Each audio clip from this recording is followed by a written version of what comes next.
So I've had the opportunity to work with many of our rehabilitating dolphins that may unfortunately be deemed non-releasable. And it's the federal government that makes that decision. But some of the reasons why they might be deemed non-releasable is because they're too young. They haven't learned survival skills to survive in the wild on their own, or potentially they have a chronic disease that will require them to be on medication for years, and long-term chronic conditions such as this or different ailments, loss of a fluke, loss of limbs, things like that may prevent them from surviving in the wild.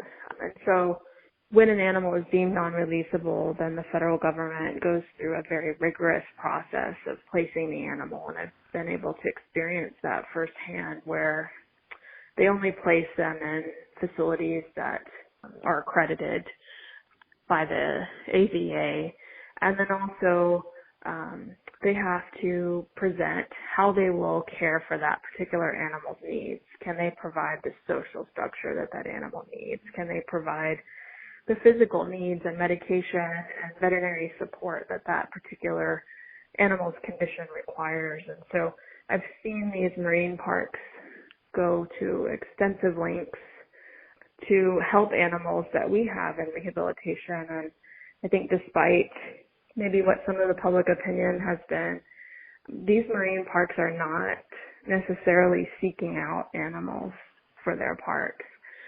When we have animals in rehab, such as a young calf that we had several years ago, we couldn't find any place that would actually be willing to even take the animal until finally SeaWorld San Antonio took him in. And it was important for him to get with dolphins as quickly as possible because he was very young. So we see them going above and beyond to take these animals in, and then I've seen them provide extraordinary care.